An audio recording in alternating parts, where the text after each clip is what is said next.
Hi, thank you for joining our webinar. My name is Jessie Peterson. I'm the Director of Education here at SunRay Construction Solutions. SunRay secures $10 billion annually for GCs, subs, and suppliers. We are a national construction document service. Today's webinar is conducted by the incredible Rebecca Hicks, a Texas construction lien law expert. Today's webinar topic is I filed my mechanics lien. Now what?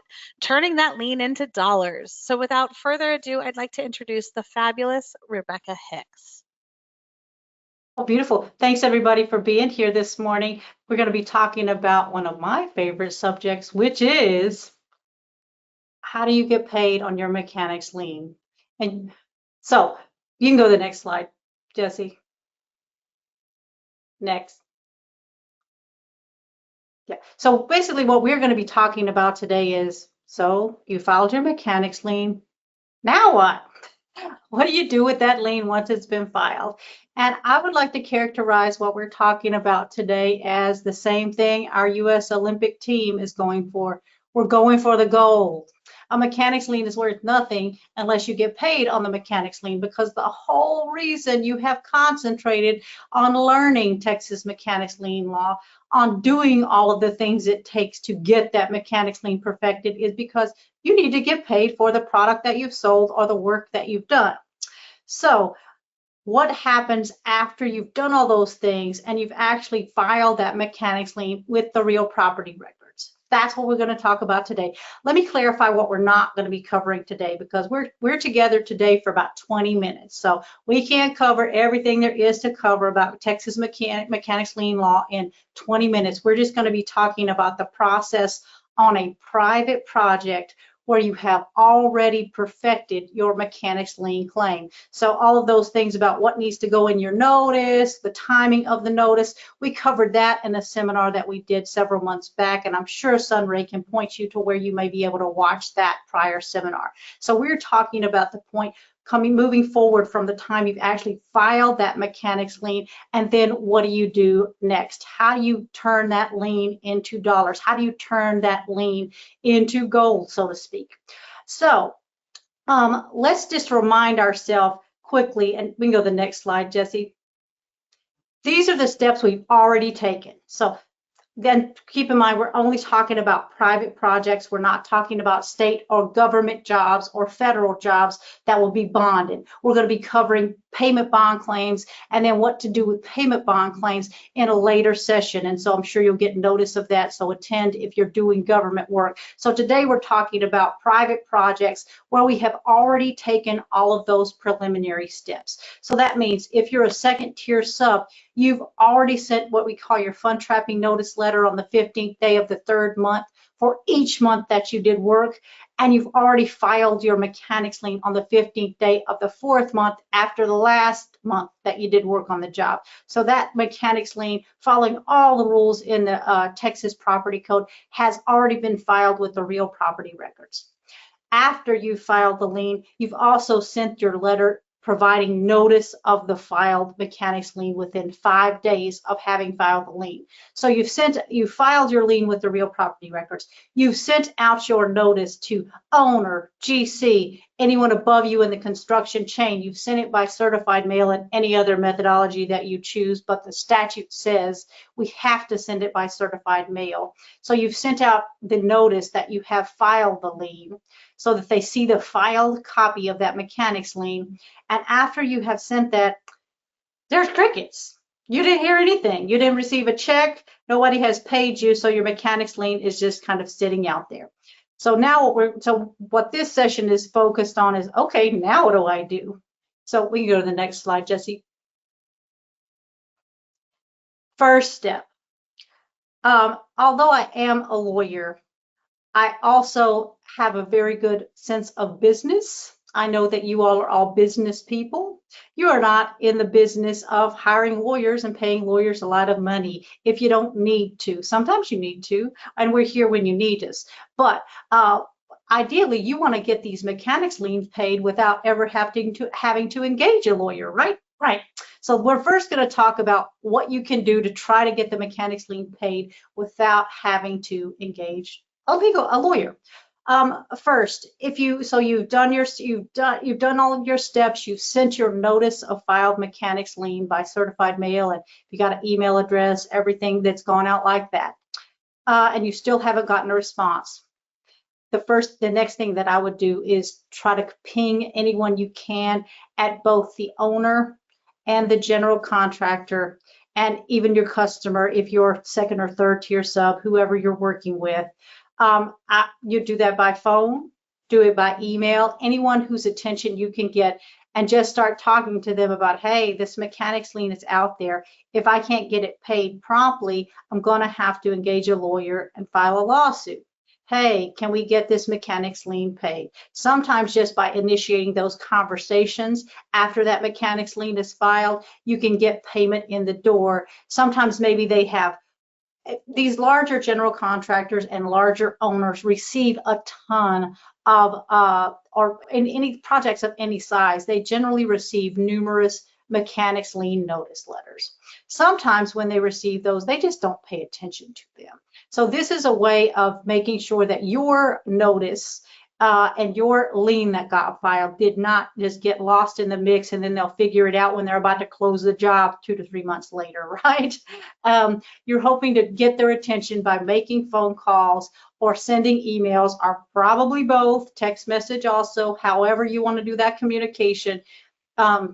Reach out and see if you can get somebody's attention so that they can get you paid. Now, this step is not anything that's required by any statute. This is just me having practiced construction law for over 20 years now. Practically speaking, what do we do the first thing when we get one of these mechanics liens in the door? We're going to start calling and saying, hey, why hasn't this been paid? It looks like it's properly perfected to me. So if that does not work, and sometimes it doesn't, what's the next step I recommend? We can go to the next slide, Jesse. The next step that I recommend is sending another kind of legal-ish letter. It is what I call a foreclosure demand letter. This is not anything that's required by a statute. It's not anything you 100% have to do. But again, it is a step you can take before having to hire a lawyer and file a lawsuit that may get you paid without having to spend that extra money or go ahead and engage the legal process. So, what is a foreclosure demand letter?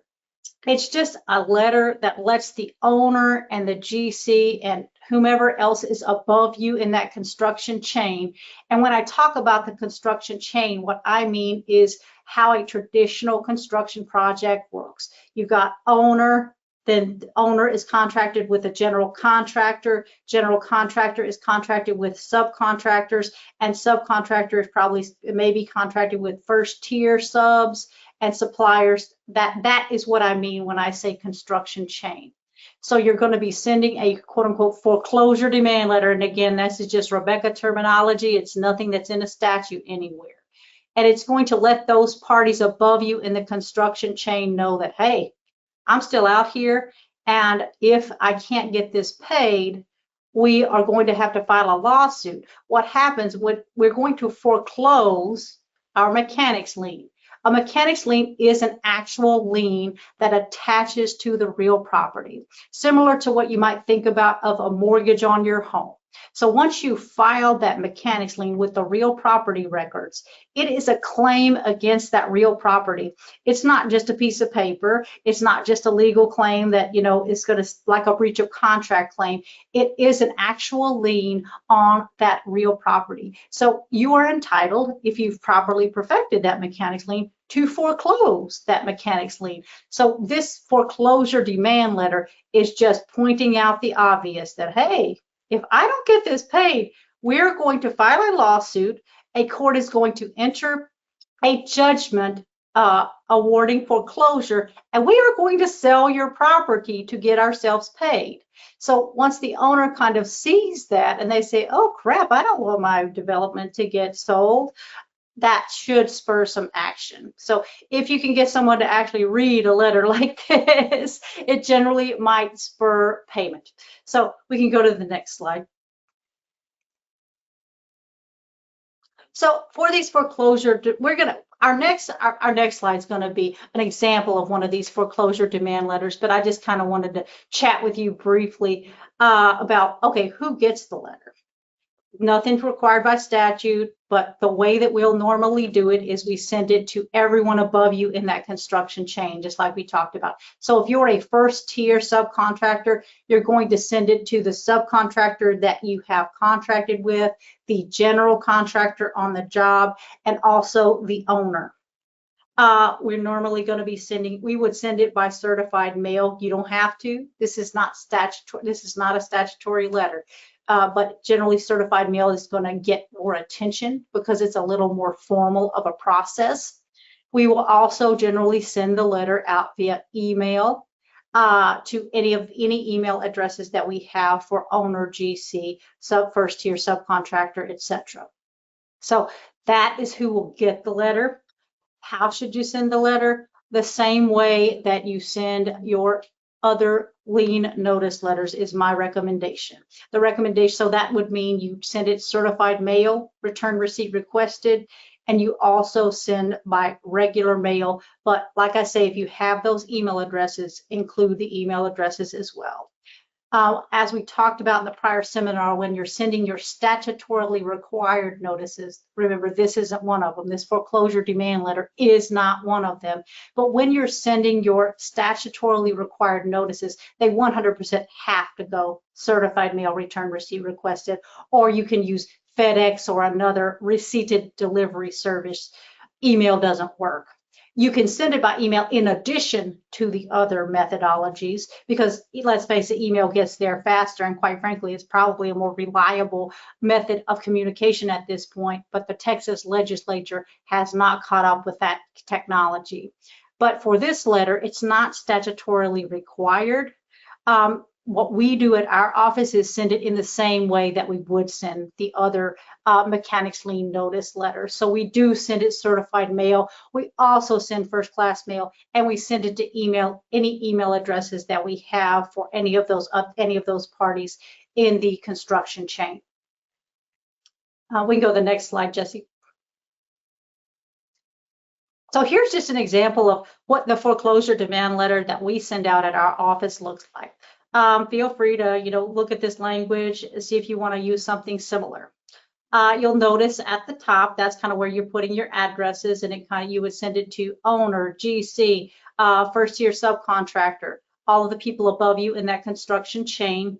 But the important part of this letter is the portion down here towards the bottom of the first page that talks about the consequences of not getting the mechanics lien that you have filed and perfected paid. It's letting that owner and that GC know that, hey, we're going to foreclose and sell this property. It's a judicial process. We have to go through the process. But at the end of the process, the result would be, if the lien is not paid, that a court would order foreclosure, the property would be sold, and the money would be paid to you to cover your mechanics lien or the value. And you don't receive a windfall. You don't receive all of the funds that would be received from sale of the property. You receive the amount of your mechanics lien that would be covered by the judgment. We can go to the next slide, Jesse. So here's the downside. If you do not get a response to your foreclosure demand letter, you've filed your mechanics lien, afterwards you've made those phone calls, those informal phone calls, sent some emails, and can't get anybody's attention. You also then choose to send a foreclosure demand letter. You still didn't get anybody's attention. Your mechanics lien is still outstanding and has not been paid. The next step is you do have to judicially foreclose a mechanics lien. This is not something you can do yourself. At this point, you do have to hire an attorney because you have to file a lawsuit to foreclose. So what happens is you file a lawsuit. The defendants in the lawsuit, so the adverse parties in the lawsuit would be the owner of the property, and you would also include whomever you contracted with. So the claims in the lawsuit would include a claim for breach of contract, whatever contract that you have on the job. Obviously, it's been breached if you haven't been paid for the work that you did, because that's the primary purpose of the contract, right? Is to get you paid for work that you do. So you sue whomever you've contracted with for breach of contract. There may be other causes of action as well, but you sue the property owner in that same lawsuit for foreclosure of the mechanics lien. You also generally will sue that owner for trapped funds. We've got some case law in Texas that says that owners are separately liable for funds that they should have held after receiving a mechanics lien fund trapping notice letter, one of the notice letters that we talked about in the prior presentation. So you include those causes of action against the owner in your lawsuit. The lawsuit has to be filed in the county where the project is. So you have to file the lawsuit wherever the project that you are doing the work on, wherever your mechanics lien is recorded. In that same county, that's where the lawsuit has to be filed. And it'll be filed in the district court there. So that's something that you do have to have an attorney to do. You can't just go into small claims court and go, hey, file a foreclosure of my mechanics lien. So you, at this point, if you're not getting paid after you've done everything you can to get everyone's attention, you're going to have to hire a lawyer to file a lawsuit to foreclose. We can go to the next slide. I want to draw your attention to this because we had a change in Texas lien law in January 1st, 2022, where the legislature actually shortened the statute of limitations to file that foreclosure action.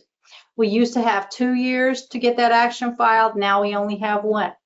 So when you file a mechanics lien, do not let it sit there for more than a year. If you let it sit there for more than a year, the statute of limitation to foreclose your mechanics lien will pass, and that mechanics lien is worthless. At that point, it's not enforceable. You can't do anything with it. So you cannot just let these mechanics liens sit out there. It is a 12-month statute of limitation. Now you have a little bit of wiggle room, right? Because it is going to be the first anniversary of the last day you could have filed a mechanics lien. So if you filed your lien a little early, your deadline may be a little bit longer than 12 months. But good rule of thumb, the way to handle this is do not let that year pass from the date, the file date on that mechanics lien. Whatever the day is that it was actually filed with the real property records in whichever county, do not let that first anniversary pass, because you need to get that lawsuit on file before that first anniversary. And hopefully you'd want to get it on file long before, so that you can even get service of process accomplished before that 1-year anniversary. I know it seems, when you're sitting here and you're going, oh, well, I would never let my lien sit out there for a year. Things happen. These larger construction jobs, it may take more than a year just for them to figure out how many claimants they have and who gets what. So you've just got to pay careful attention to that deadline and don't let it pass. We can go to the next slide. This used to be the deadline. We used to have 2 years. Just that's no longer the case. Now we're looking at 1 year. So do not let that 1-year deadline pass. We can go to the next slide. Now, so once you've kind of gone through the process and decided that, well, it doesn't look like I'm going to get paid unless I do proceed with a foreclosure action, I wanted to talk with you about, like, what does that look like? Once you've engaged a lawyer and you know you need to file a lawsuit to foreclose your mechanics lien, what does that look like? And here's just a diagram talking about how, just trying to demonstrate what our litigation process looks like. So first, the thing that you're going to hate, other than you, at this point, you have to hire a lawyer, is our courts are backed up in Texas. I think they are in most states. I don't think we're any exception. But once you decide that you're going to file suit to foreclose a mechanics lien, it will probably be up to a year, maybe more, for you to have a trial setting.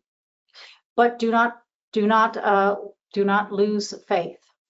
Most of these lawsuits, once they're filed, get settled long before a trial happens.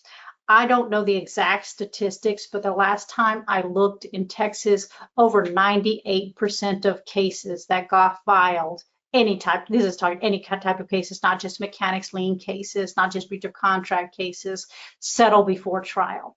So even though our courts are backed up, trial settings are not going to be as prompt as any of us would like. That doesn't mean that you're not going to get action and get your claim paid long before that trial setting. So how does the litigation process work? And this litigation process, this is the same any type of lawsuit that gets filed, but this is the way that your lawsuit to foreclosure mechanics lien, including that breach of contract claim against whoever you've contracted with, is going to work, right? So we file, the lawsuit itself is called a petition. In Texas, it's generally called plaintiff's original petition, a petition. That is just, all that is just the lawsuit that you're going to file. Once that's actually filed with the court, it's filed with the court in the county where your mechanics lien is recorded, and it's generally filed with a district court.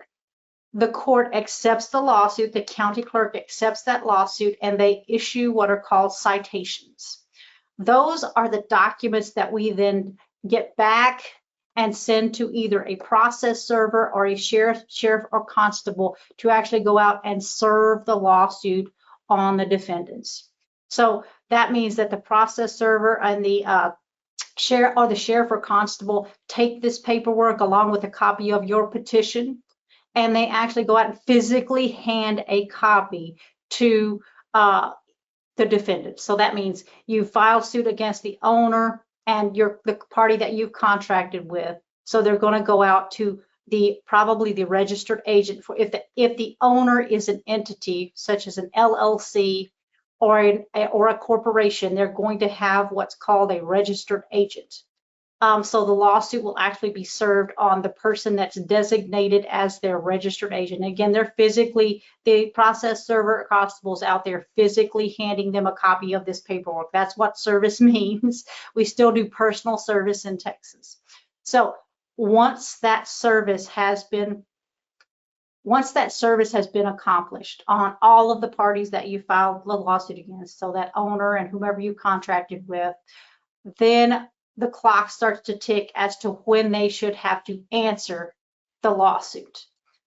In Texas, our deadline for a defendant to answer a lawsuit is the Monday next after 20 days, after 21 days. So basically, once they get served, you have to kind of count, and you count 21 days, and then you push to the next Monday. So it's generally somewhere around 3 to 4 weeks, depending on what day of the week they were served on, that type of thing, because the answer dates are always going to fall on a Monday, so it can be, the dates can, as you can see, depending on the day of the week they were served on, it can kind of get pushed a little bit, a couple of days, but it's always going to be somewhere in that 3 to 4 week time frame that the defendants have to answer.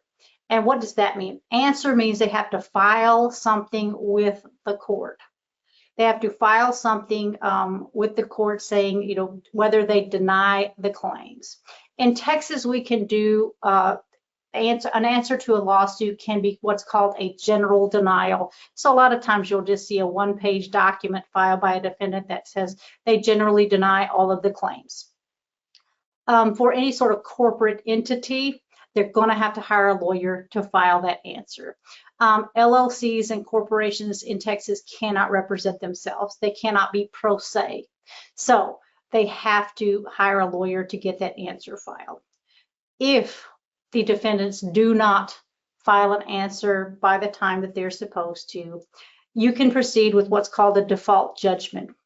That is, you can file a motion with the court that says, hey, I filed this lawsuit. We've served everybody properly like we were supposed to, but they didn't answer. So here's all the proof that I'm entitled to the judgment that I'm asking for. So you file a motion, you're generally supported by affidavits that would prove up your mechanics lien. Here's my mechanics lien, I filed it, I met all the statutory requirements, and you ask the court to enter a judgment by default. So a lot of the cases that we deal with, we actually get default judgments where folks just don't answer for whatever reason. And so that's one way to get a judgment much faster than waiting for that trial setting that we talked about that might take a long time. So if you don't get your judgment that way, let's say an answer is filed and there may be counterclaims in there, that's where kind of the core of the litigation process starts. After that, there's what we call a discovery period. In litigation, each side is entitled to know what evidence the other side has. You've probably all seen criminal justice shows where the prosecutors have to turn over the evidence to the defense. You recently saw the Alec Baldwin case get dismissed because you had a prosecutor that did not turn over all of the evidence. We have the same sort of requirements in civil litigation, but it's just more written documents going back and forth between the parties. So the defendants and the defendants have to disclose to your attorneys all the documents and evidence that they may have to support whatever their defense is. Let's say they say, well, you didn't properly notice the right owner, or we dispute the work that was done, or we don't think all of that product was used on our job. They have to disclose whatever those defenses are to you during what's called this discovery period.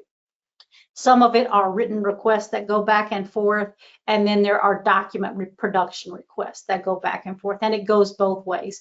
You're going to have to disclose to the other side all of the evidence and information and evidence that you have related to your case. So that means anytime you have one of these projects where you foresee there might be a problem, you're having to file a mechanics lien, do not destroy any documentation. Keep every email, keep every text message, keep all of those items because you may need it later and you're going to have to disclose it to the other side. Also keep in mind that, you know, all of those things that you're writing or saying in email or text messages or however you're communicating very well may end up in a court of law. So keep it business, keep it business-like. No pip, no personal insults. Don't say anything in those emails, text message documents that you do not want to show up in front of a judge or a jury, in short. But then after that discovery period, there can be some motions. A lot of times we will be able to resolve cases, especially these mechanics lien cases, where there's no dispute as far as the work or the product that was delivered. We can get them resolved by summary judgment because either you properly perfected your lien or you haven't, and owner's liability is set by the statute. So there's not a lot of fact issues out there when there's no dispute as far as the quality of the work or what was delivered, those types of things. So if you don't get it resolved by the motion practice, then you have to actually go to a trial. And you can have either a trial with a jury or a trial with just the judge, which we call a bench trial. We generally will try to get these mechanics lien ones done by bench trial, but it's not up to you unless you have a contract that specifically waives the right to a jury trial with whomever you're contracting with. The other side can request a jury. So if they timely request a jury, then you would have to go to a jury trial. I generally think it's better to have a bench trial for mechanics lien cases just because the way the Texas mechanics lien statutes work is confusing to lay people. They haven't attended seminars like you have. They don't know the deadlines. They don't know all the technicalities. So these arguments over, did you meet the deadline? Didn't you meet the deadline? Does this mechanics lien contain all the information it's supposed to? Are just better presented, in my opinion, to a judge at a bench trial. But either one, you can get a judgment either way. So that's not a super deal breaker, but if you have the opportunity, consider getting a jury trial waiver into whatever form of contract that you're using for your company. After the trial, that's when you get your judgment. So that's what we talked about. You're going to get a judgment that forecloses your mechanics lien. There's going to be a portion of the judgment that says that the lien is foreclosed and giving the constable or sheriff the right to issue an order of sale and to actually post the property for sale. So then the property will get posted for sale, very similar to a non-judicial foreclosure. It gets posted for sale and the highest bidder can come and buy that property. And you just, at that point, you know, you're hoping that there's equity in the property and that somebody comes and buys it. Now, I have been practicing construction law since 2002, and I've never actually had to sell a property. Why? Owners get very real very fast when they're served with a lawsuit foreclosing on their property. They're not going to let that sale go through to the bitter end, because if it's sold at a sheriff's sale, they're not going to get value for the value for that property that they would at a well negotiated, thought out real estate deal. So these foreclosures, going to the bitter end like this of judicial foreclosure, hardly ever happens. It hardly ever happens, practically speaking, but that is how the process works. What we normally see when we file these foreclosure lawsuits is we get either the owner wasn't paying attention to it, but now they've gotten served with a lawsuit and now they are paying attention. So we get a deal worked out very quickly, or maybe there might be a bankruptcy filing. And at that point, if there's a bankruptcy filing, you still have your mechanics lien. Your mechanics lien now becomes a claim in the bankruptcy. So your mechanics lien doesn't go away. And so as long as there's equity in that property, your mechanics lien is still probably going to get paid in the bankruptcy process. So if you get a bankruptcy notice on one of these projects, do not assume that now you're not going to get paid. Don't assume that bankruptcy means they're actually broke. Don't assume that means your mechanics lien is worthless. That very well may not be true. So you probably do want to talk with an attorney about what your rights are in that bankruptcy if you get a bankruptcy notice. Jesse, we can go to the next slide. I do want to also just let you know, okay, I think there's a lot of misunderstandings in the mechanics lien world, that once you learn all these very complicated Texas rules about how to perfect your mechanics lien and get that lien on file, that you're going to get paid 100% on that mechanics lien. And that is not true. Owners, our mechanics lien statutes are basically created to try to balance risk between owners, general contractors, and subcontractors. So owner's risk is limited. Owner's liability on a mechanics lien is going to be limited to the 10% reserved funds, which is what we used to call statutory retainage. So it's 10% of the contract price between owner and GC. Owner has to keep that money until the end of the job, until they have until all claims have been resolved.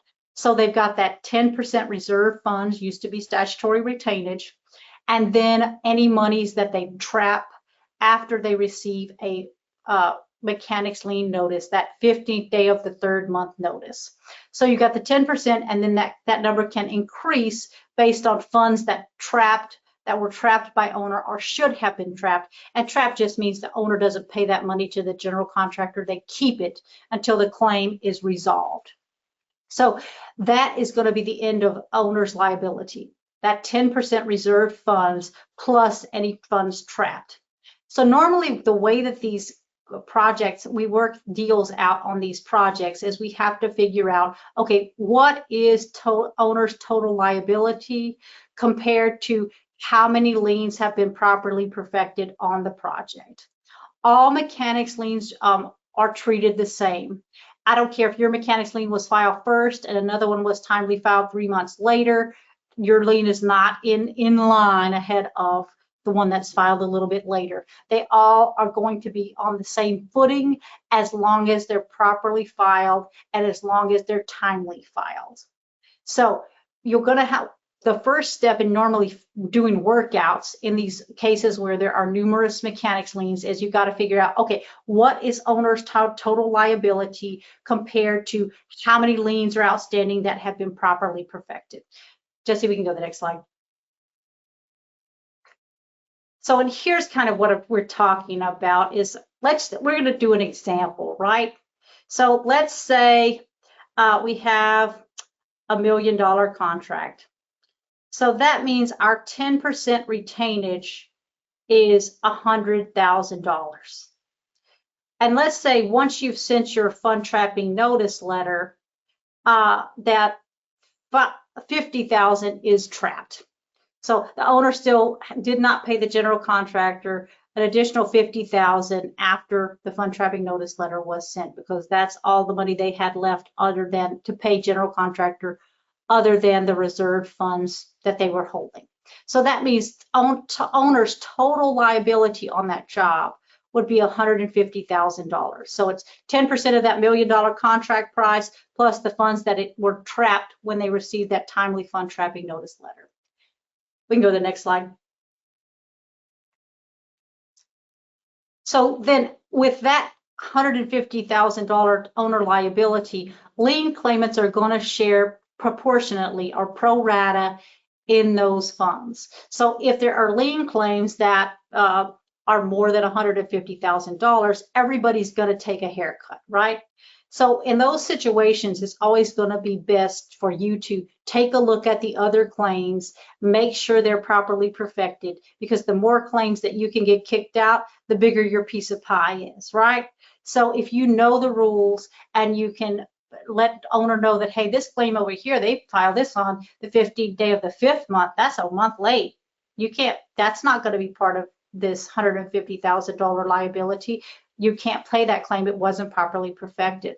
If you can make those types of arguments for some of the other claims, you can increase your piece of the pie. Jesse, we can go to the next slide.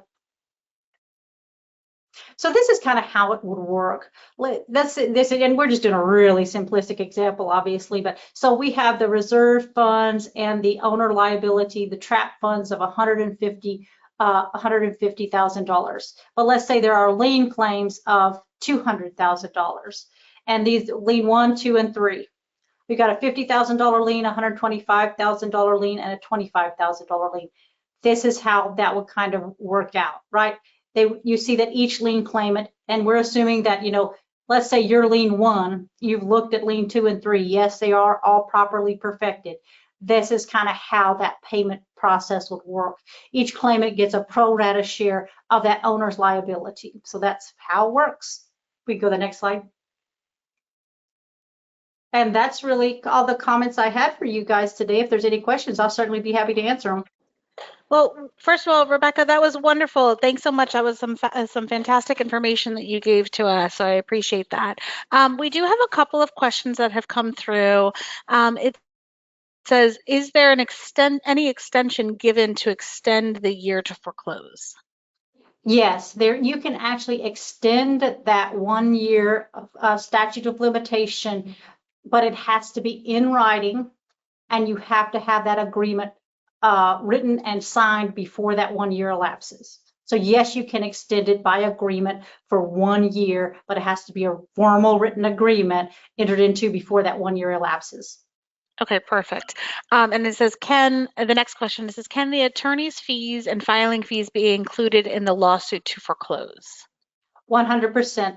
The Texas Property Code allows recovery of attorney's fees for foreclosure of a mechanics lien. So 100% they can, for sure. Okay, amazing. And then the next question that has come through, it says, what if there are multiple liens? Who takes priority, the mortgage or the liens? And this can be a complicated answer, so sorry, but it depends on when that mortgage was actually filed in the real property records. Mechanics liens are all, no matter when they were filed during the project, they all relate back to the beginning of construction. So the first time that dirt was moved or whatever the first step on that job was, all mechanics liens relate back to that very first action on that job. So sometimes what you'll see is mortgage banks just not getting their mortgage on file before the construction begins.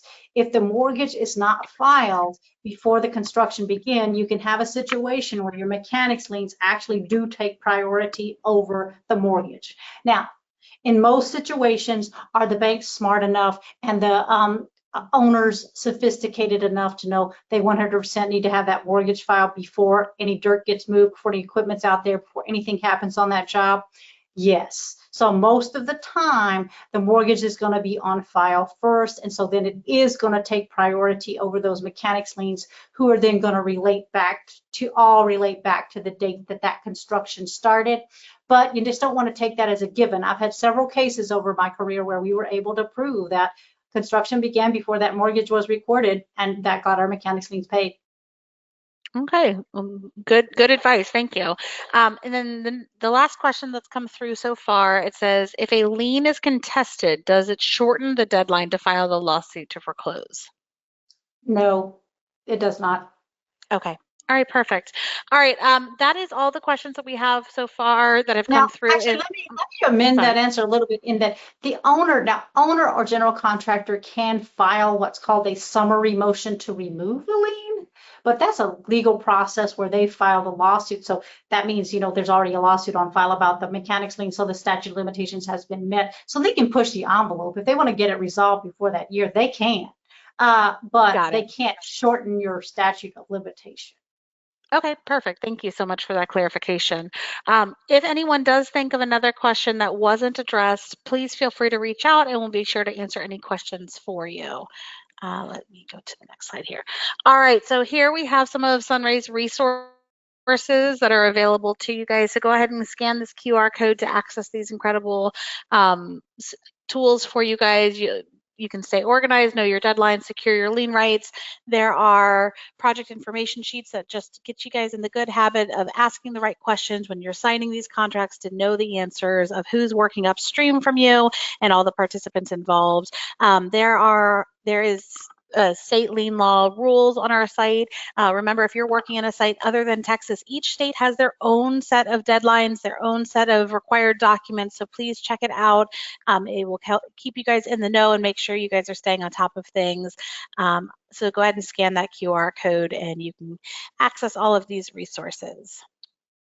All right, our next webinar with Rebecca is going to be Wednesday, October 30th at 10 a.m. Eastern. Payment bonds, claims, the basics. So please go ahead and sign up for free at sunraynotice.com/education. We'd love to be able to see you guys there. All right, if you guys don't mind, take a quick moment to give us a review on Google. We really appreciate all the feedback you can give to us. It helps us better understand what you guys are looking for, whether it's certain content material that you want to be covered, or how we can improve or better ourselves. We always want that feedback to make it a good experience for you. So please, if you don't mind, give us that review. We'd appreciate it. All right. And with that, that is all we have for you guys today. Thank you so much for everybody who attended and joined us. Rebecca, thank you again. You are incredible. We really do appreciate all of your insight and being able to pick your brain. So thanks again. Thank you all. I hope